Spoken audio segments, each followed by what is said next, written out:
Hello again and a warm welcome to the Sheffield edition of The Ref Show. We've had David Hurst in our studio, we've had Carlton Palmer, both of course Sheffield Wednesday legends.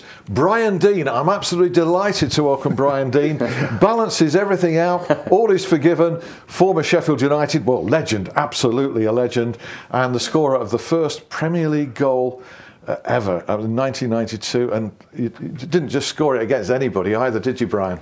Well, I pick my games, don't I? Yeah, you picked Manchester United as victims of that first historic goal. Delighted to welcome you and Mark Halsey just to look at incidents in our local games over the weekend. And one big one at Hillsborough, Sheffield Wednesday going down to a home defeat to Bolton. Graham Scott was the referee, but it was more about one of his assistants.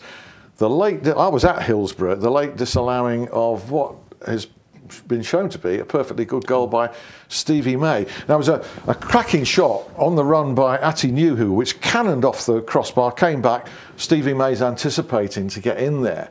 Linesman's absolutely in line. Explain that one. How does that happen, Mark? I mean, I remember saying last week that Bolton Wanderers would be a very tough fixture for Sheffield Wednesday.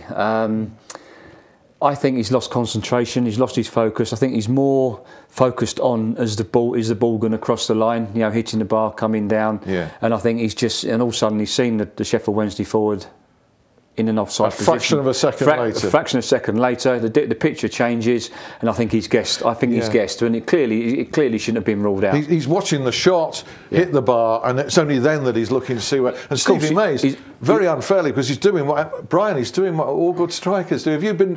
You must have been victim of something similar in your career. Lots of times. I should have had 30 more goals. He's only thinking about his win bonus. That's why. We're going to hear Brian Deane sympathising with Sheffield Wednesday here. I can't say that, can I? Oh, of course you can. But clearly it's frustrating. Yeah, it is frustrating when those things happen. I mean, you rely on the referee to be the judge in those situations, and we talk about margins, and you know that's a point lost. Yeah. I mean, on this occasion, it's not the referee; it is the assistant, because the referee can't judge from where he's positioned. So I just think the assistant's totally got it wrong. He's lost his focus, he's lost his concentration, and when he's looked and he's seen the Sheffield Wednesday player, he looks like he's in an offside position.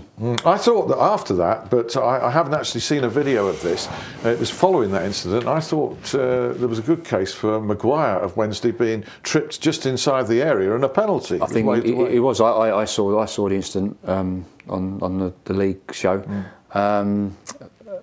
And you thought it was a good case? Yeah, I thought it was a good case for a penalty. But well, that one does go down against. It's all about his opinions. Yeah, it's all about opinions, and it's about being in the right place and getting the right viewing angle. I don't think there'll be too many complaints about the overzealousness of the fact of Sam Hutchinson getting himself sent off, really, in that game. So no complaints there. Sheffield United losing at MK Dons, disappointing result, 1-0. Lee Mason, the referee, and I've read nothing about the referee from this game. Well, he shouldn't have nothing about the referee because he's a select group official, so it should go. Par for the course then. Par for the course. Sheffield United have a huge game midweek and another one to follow with a two-legged semi-final in the Capital One Cup. First leg is at Tottenham, and Neil Swarbrick is the referee. Been in the news lately, Mark? Yeah. I mean, it's great. I mean, firstly, it's great to see Sheffield United in the semi-finals of the Capital One. I think it's great for the Football League. I think it's great for the town, or the city, I should say. But I really do hope they do to Tottenham what they've done to my team QPR down at Loftus Road. Is that a good selection, Swarbrick? Listen, I mean, he's had a good game on Saturday at QPR, Man United. Going back to the West Ham Everton at Upton Park, you know, he made there was two big key match incidents, and he got them both wrong. Let's just hope that the results don't depend on a big key match incident that's called the wrong way. Brian, it'd be great to see the Blades at Wembley. Absolutely, they've been fantastic in the Cup now for the last few years. I mean, you've mentioned it, Mark, the QPR game. Where did that come from? I honestly looked at that game and I thought, well, if they get a draw, fantastic. But to beat them 3-0, But they've won 14 cup ties in Nigel Clough's reign, and 7 of those have been against higher opposition. So it's becoming no coincidence. The expectations stoked up. I mean, it seems that the players are highly motivated for the cup games. Do you think they're not so motivated for the league? Look, you can't say that. I think that the shoe's on the other foot.